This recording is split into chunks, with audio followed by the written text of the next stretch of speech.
காயத்ரிய கற்பழிச்ச மறுநாள் தான் அவன் கோர்ட்ல பழைய கேஸுக்காக சரண்டர் ஆயிருக்கான். 15ஆம் தேதி காயத்ரிய கற்பழிச்சிருக்கான். 16ஆம் தேதி சைதாப்பேட்டை கோர்ட்ல வக்கீல வச்சு சரண்டர் ஆயிருக்கான். என்ன அஞ்சலி யோசிக்கிற? இல்ல, என்ன காரணத்தை சொல்லி அவ வீட்டுக்கு போய் அவளை பாக்குறதுன்னு தெரியல. அததான் யோசிக்கிறேன். ஏய், அவன் கல்யாணம் நின்னு போனது உனக்கு ஞாபகம் இல்லையா? எனக்கு இருந்துச்சு, இப்ப இல்ல. மத்தவங்களுக்கு கொடுக்கிற அல்வாவை நாளைக்கு எனக்கு கொடுக்க மாட்டேன்னு என்ன நிச்சயம்? நான் முதல்ல கொடுத்த அல்வாவே உனக்கு தாண்டா முட்டாள். எதுக்கும் உங்ககிட்ட கொஞ்சம் உஷாரா தான் இருக்கணும். நீ எவ்வளவுதான் உஷாரா இருந்தாலும் ஏமாற போறது நீதான்.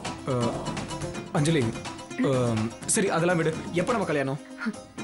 எனக்கும் அருள்மணிக்கும் கல்யாணம் ஆனதுக்கு அப்புறம். ஏய், என்னது? என்ன சொல்ற? சாரி, இல்ல, அருள்மணிக்கும் காயத்ரிக்கும் கல்யாணம் ஆனதுக்கு அப்புறம்னு சொல்ல வந்தேன். அது நடக்குமா? அருள்மணி போற வேகத்தை பார்த்தா நடந்துரும் போல இருக்கே. இல்ல அஞ்சலி, எனக்கு தெரிஞ்சு இது நடக்க வாய்ப்பே இல்லை. ஆனா கண்டிப்பா நம்ம 2 பேரோட கல்யாணம் நடக்கும். ஓகே?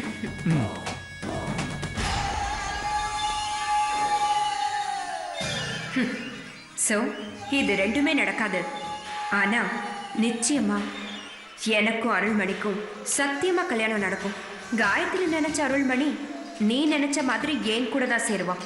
எங்க கல்யாணம் மட்டும் தாண்டா நடக்கும்.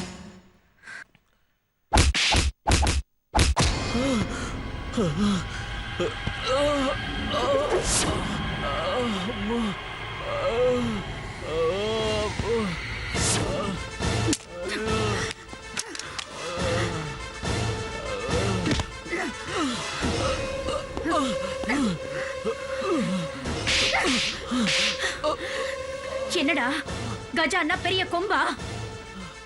இல்லன்னு திரும்ப திரும்ப போய் சொல்லிட்டு இருக்காத. போய் உனக்கு உதவவே உதவாது. சொல்லுடா, காயத்ரி கெடுத்தது நீ தானே? அடிக்கிறதுனால மட்டும் இல்ல, என்ன அணுவா வெட்டி போட்டாலும் நான் சொல்றது மட்டும் ஒண்ணுதான். கஸ்தூரி கருப்பா சாப்பான்னு கூட தெரியும். அவ பேரு கஸ்தூரி இல்லடா, காயத்ரி. பாத்தீங்களா மேடம், பேரே எனக்கு சரியா தெரியல. இதுல நான் எங்க இருந்து அவங்களுக்கு கிடைக்குது? டேய், பொய்யா சொல்லிட்டு இருக்க. எனக்கு நல்லாவே தெரியும் நீதான் அவளை கெடுத்திருக்க. கெடுத்தது வெளியில தெரிஞ்சிடக்கூடாது. தெரிஞ்சாலும் மாட்டிக்க கூடாதுன்னு பழைய கேஸுக்காக நீ கோர்ட்ல சரண்டர் ஆயிருக்க.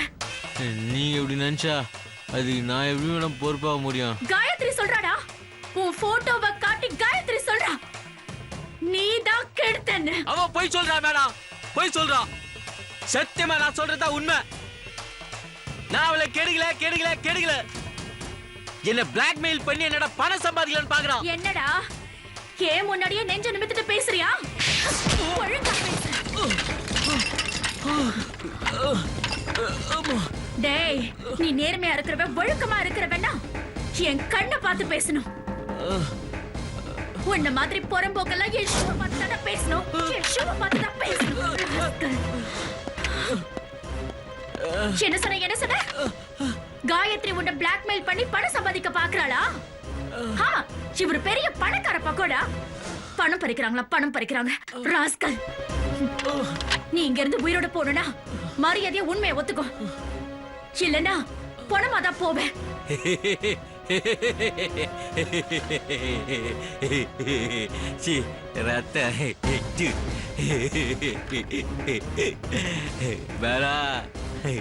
நீங்க என்ன கொன்னா உங்க மேல இருக்கிற காக்கி யூனிஃபார்ம் காணாம போடும். பரவாயில்லையா? ரத்த கிளறியா ரண கிளறியா மாட்டு அடிக்கிற மாதிரி அடிச்சாங்கன்னு நீதிபதி ஐயா கிட்ட சொன்னாலே போதும், உங்களை ஒன்று இல்லைன்னு பண்ணுவார். நான் விசாரணை கைதி மேடம். என்ன பூ மாதிரி மென்மையாகவும் தன்மையாகவும் நான் விசாரிக்குமே தவிர சூகால இப்படி அச்சு நொறுக்க கூடாது. தப்பு பண்ணிட்ட.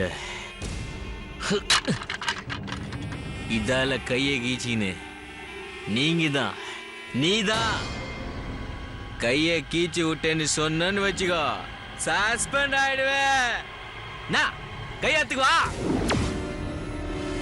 சஸ்பெண்ட் ஓணுமா சமாதானம் ஓணுமா?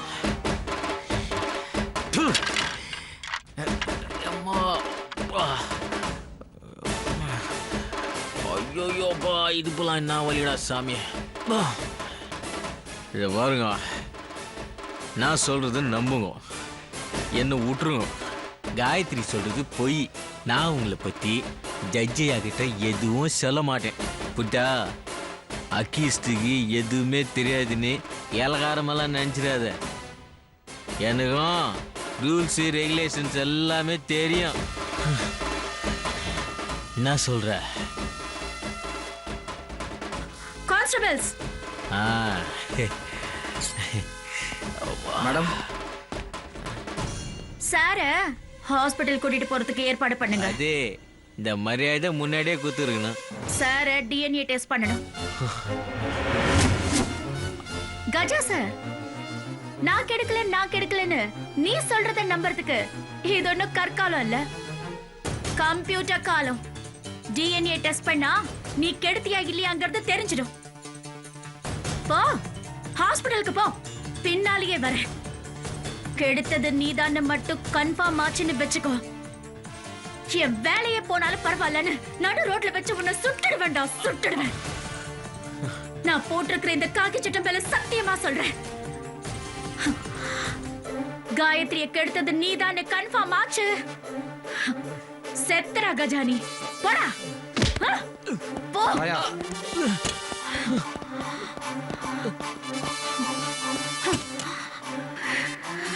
கஜா, உன்னை நான் சும்மா விட மாட்டேன்டா.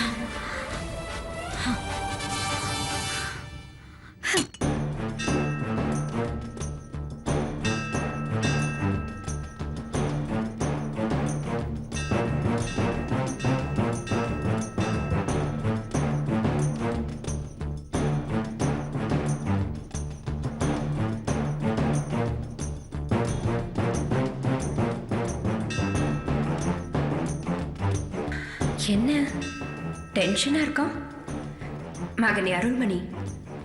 காயத்ரி வரமாட்டா, அவ வருவான்னு நான் போய் சொல்லிருக்கேன். காயத்ரி கண்டிப்பா வந்துருவல்ல? வருவா சார், வரேன்னு என்கிட்ட கண்டிப்பா சொல்லிருக்கா. அஞ்சலி, நம்ம 2 மணி நேரத்துக்கு மேலே ஆகுது. வருவா சார், இன்னும் கொஞ்ச நேரம் வெயிட் பண்ணுவோமே. வரணும், அவ வரணும். வந்துட்டா என் எல்லா பிரச்சனையும் இன்னைக்கே முடிவுக்கு வந்துடும். இனிமே நேரத்தை கடத்தாம காயத்ரி வரணும். அவ வந்த உடனே அவ காலில் அப்படியே விழுந்துடணும். என்ன சார், அவ காலில் விழுவீங்களா? ஏன் விழக்கூடாது? அவ என் எதிர்கால மனைவி. அவ காலில் விழுறதுல எனக்கு என்ன குச்சம், என்ன கஷ்டம்? என்ன சார் நீங்க, உங்க வசதி என்ன, அந்தஸ்து என்ன? நீங்க போய் காயத்ரி காலில் விழுந்துகிட்டு? ஐயா, நான் ஒன்னும் விளையாட்டுக்கு சொல்லல அஞ்சலி, சத்தியமா நான் காயத்ரி காலில் விழுவேன். சார், நான் மனசுல பட்டதை சொல்றவ. இப்ப நான் மனசுல பட்டதை சொல்லட்டுமா? சொல்லு. என்ன கேட்டா, கெட்டு போன காயத்ரி தான் உங்க காலில் விழணும். அவ கண்ணீரால உங்க காலை கழுவணும். நான் சொல்றது 100க்கு 100 நிஜம் சார். சமூகத்தால ஒதுக்கப்பட்ட காயத்ரிய கல்யாணம் பண்ண நினைக்கிற உங்க காலில் தான் அவ விழணும். அவ இடத்துல நான் இருந்திருந்தேன்னா தெரு தெருவா போய் மடிப்பிச்சை கேட்டு உங்களுக்கு ஒரு கோயிலே கட்டியிருப்பேன். பெரிய இவ சொன்ன நேரத்துக்கு இந்த இடத்துக்கு வந்தாளா? திமிர் பிடிச்சவ, கர்வம் பிடிச்சவ, ஆணவம் பிடிச்சவ. மானம் போனதுக்கு அப்புறம் கூட மனசு இறங்க மாட்டாளா? அஞ்சலி,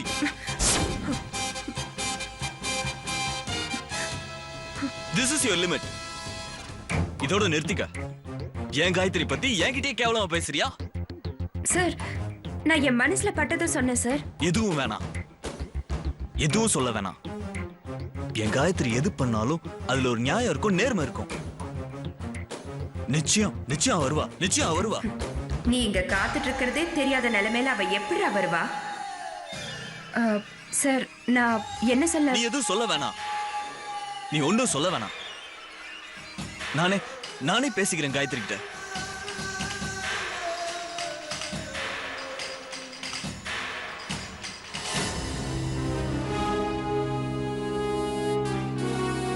ரிங் போகுது.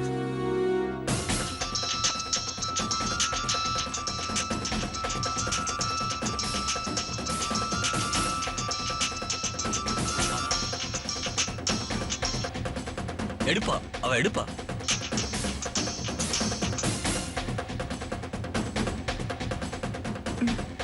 என்னாச்சு சார்? இல்ல போன் கட் ஆயிடுச்சு, ட்ரை பண்றேன்.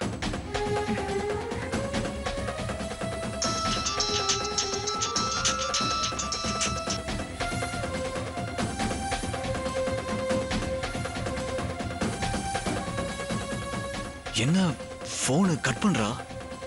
என்னாச்சு இவளுக்கு? ஏன் இப்படி பண்றா? ஏன் பண்றான்னா அவ மகா மானஸ்தி, தட்டு கெட்டவ, தாலி வேணான்னு நினைக்கிறா. பாவம், அவளும் என்ன பண்ணுவா? அவ நிலைமை அந்த மாதிரி. நல்லா வாழணும்னு கற்பனையில இருந்தா. எதிர்காலத்தை பத்தி நாங்க என்னென்னமோ பேசினோம். எவனோ ஒரு ராஸ்கல் அது எல்லாத்தையும் நொறுக்கி தூக்கி போட்டு மிதிச்சிட்டான். அவன் யாருன்னு மட்டும் தெரிஞ்சிச்சு, கொன்னுடுவேன் அவனை.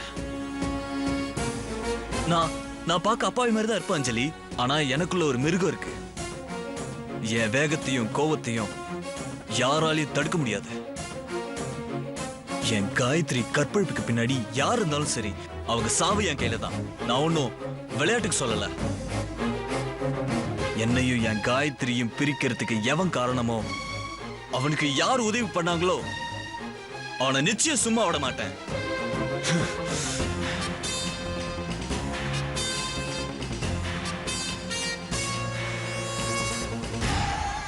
போடா போடா இவனே, உனக்குள்ள இருக்கிற மிருகம் என்னை ஒன்றும் பண்ணாத. நான் மகேந்திரன், ராஜேஸ்வரி 3 பேரும் சேர்ந்தோம் காயத்ரி வாழ்க்கையை கெடுத்தோம். முடிஞ்சா கண்டுபிடிச்சிக்கோ.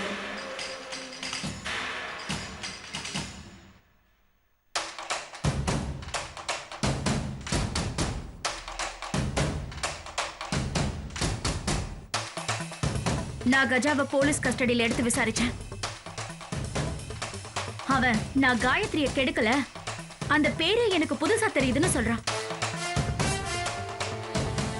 நான் எப்படி எப்படிலாம் விசாரிக்கணுமோ அப்படி எப்படிலாம் விசாரிச்சுட்டேன். அவன் கொஞ்சம் கூட வளைஞ்சு கொடுக்கல.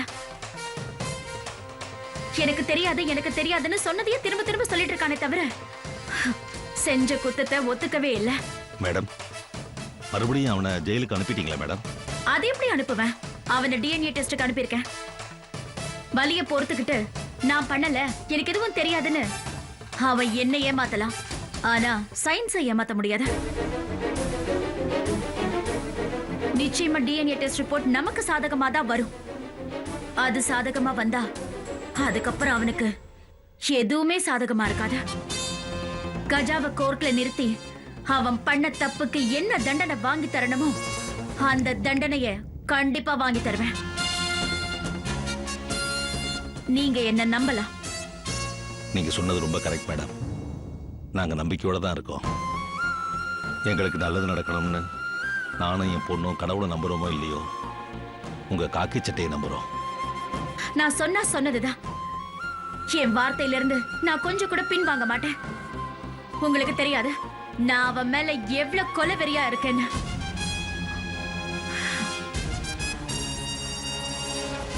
அவன் மனுஷ ரூபத்தில் இருக்கிற மிருகம். கேவலம் பணத்துக்காக பல குடிசைங்களை கொளுத்தி நூத்துக்கணக்கான குடும்பத்தை ஈவிரக்கமே இல்லாம தெருவுல நிறுத்தி இருக்கான். இவன் தான் அதை பண்ணான்னு நல்லா தெரியும். ஆனா வலுவான சாட்சி இல்ல, அதனால தப்பிச்சிட்டான்.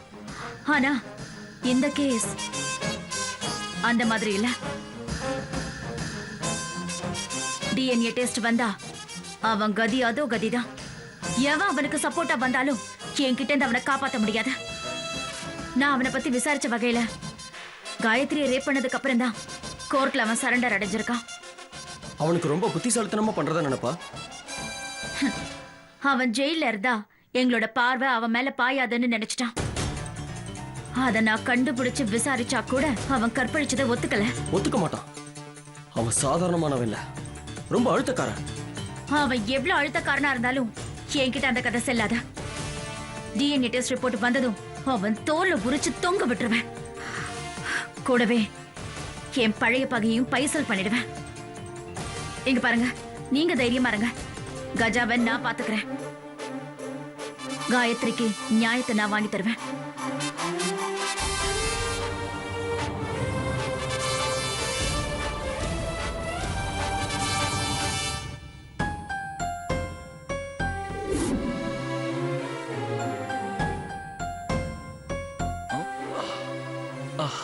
என்னப்பா அருளே, ஆபீஸ் கிளம்பிட்டியா? ஆமா. ஆபீஸ் போறது என் பழைய மகனா இருக்கணும். நான் எப்பவும் ஒரே மாதிரி தான் இருக்கேன். என்னடா அருளே, நான் உன்னை பார்த்து பேசிட்டு இருக்கேன், நீ வேற எங்கேயோ பார்த்து பேசிட்டு இருக்க. என்ன என் மேல கோவமா? என்னப்பா அது? கவனமா இரு, கம்பெனிக்கு நஷ்டம் வராம பாத்துக்கன்னு சொன்னதுக்கு என் மேல கோவமா? என் கவனமெல்லாம் ஒன்றும் செதறல. என் மேல நம்பிக்கை வைங்கப்பா. போன வருஷத்தை விட அதிகமான லாபத்தை இந்த வருஷம் நான் உருவாக்கி தரேன். பாத்தீங்கல்ல பாத்தீங்கல்ல, நல்ல சகுனம். என் மகன் சொன்ன மாதிரியே எல்லாம் நல்லபடியா நடக்க போகுது. இருங்க, யாருன்னு போய் பார்த்துட்டு வரேன்.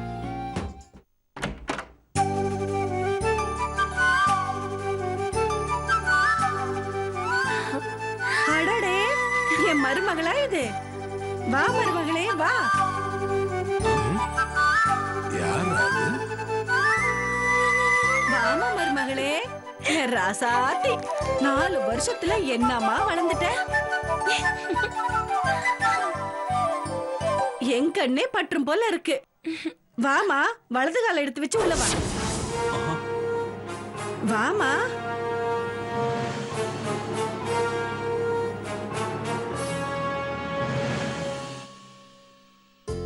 வாங்க மச்சான், வாங்க. நல்லா இருக்கீங்களா?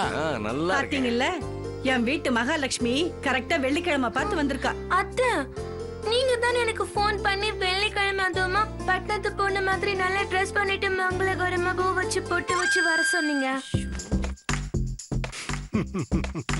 மாமா, என்ன ஆசீர்வாதம் பண்ணுங்க. நல்லா இருக்காங்க. நல்லா இருமா, நல்லா இரு, நல்லா இரு. என்ன மரியாதை பாருங்க. இதுதான் கிராமத்து பண்பாடுங்கிறது. அத்தை, இதுவும் நீங்க தானே சொல்லி கொடுத்தீங்க எனக்கு. வீட்டுக்குள்ள வந்ததும் மாமா கால விழுந்து ஆசீர்வாதம் வாங்கணும்னு சொன்னீங்கல்ல. எல்லாம் போச்சு. அப்படியா தங்கம்? அப்புறம் உங்க அத்தை போன்ல வேற என்னென்ன விஷயங்கள் சொன்னா? அது அத்தை, இந்த பக்கம் வாங்களே. மாமா, அத்தை சொன்னாங்க நான் வந்து இங்க கொஞ்ச நாள் தங்கணும்.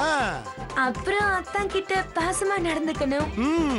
அதுக்கப்புறம் அவருக்கு பிடிச்ச மாதிரி ட்ரெஸ் பண்ணிக்கணும். கொஞ்சம் கொஞ்சமா அவருடைய மனசுல இடம் பிடிக்கணும். ரொம்ப சீக்கிரமே அத்தனோட மனசு மயக்கி அவரை கல்யாணம் பண்ணிக்கணும்னு சொன்னாங்க. போச்சு. இவ்வளவுதானா? இல்ல உங்க அத்தை வேற எதுவும் சொன்னாங்களா? இப்போதைக்கு இது போதும், அப்புறம் ஒவ்வொன்னா சொல்லி தரேன்னு அத்தை சொன்னாங்க. ஏ சகுந்தலா, நீ கிரிமினலா இருந்தாலும் நீ கூட்டு வந்திருக்கிறது நல்ல பொண்ணு.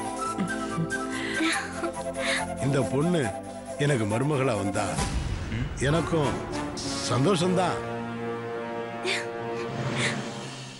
பிறந்த குழந்தை மாதிரி கறந்த பாலை மாதிரி பொண்ணு கிடைக்கிறது ரொம்ப அபூர்வம். நல்லா இருமா, நல்லா நல்லா இருக்காங்க. நல்லா இருக்கா, நல்லா இரு, நல்லா இரு, நல்லா இரு. மச்சான், ஊர்ல இருந்து வந்திருக்கீங்க, கலப்பா இருப்பீங்க. குளிச்சுட்டு ரெடியாகி டிஃபன் சாப்பிடுங்க.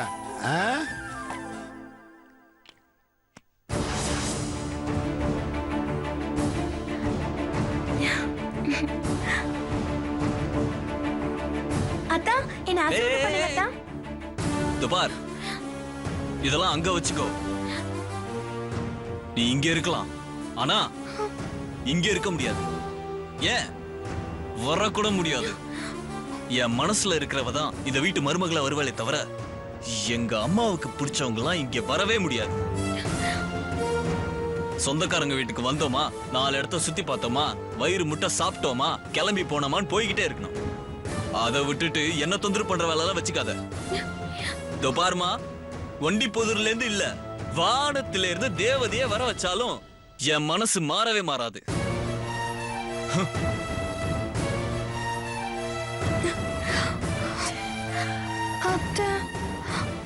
என்னம்மா இது? மாப்பிள்ளை என்னென்னமோ சொல்லிட்டு போறாரு. மா, நீ போன் பண்ணி சொன்னதும் என் பொண்ணு இந்த வீட்டுக்கு தான் மருமகளா வருவான்னு நான் ஊர் பூரா தம்பட்டு அடிச்சுட்டு வந்திருக்கேனேம்மா. என் பொண்ணு உங்க வீட்டுக்கு மருமகளா வரலன்னா நானும் என் மகளும் உயிரோடவே இருக்க மாட்டோம்மா. உன் மகன் என் மகளை கல்யாணம் பண்ணிப்பான்ல? நிச்சயமா நடக்கும்ண்ணே. நம்பிக்கை இல்லாமலா நான் உங்களையும் உங்க பொண்ணையும் வர வச்ச? நம்ம குலதெய்வத்து மேல சத்தியமா சொல்றேன், தங்கம் தான் என் மருமக. இத பாரும தங்கம், எல்லா ஆம்பளைங்களும் ஆரம்பத்துல கரடு முரடாதான் இருப்பாங்க. நாம நடக்கிற விதத்துல நடந்தா நம்ம கைக்கு அடக்கமா வந்துருவாங்க.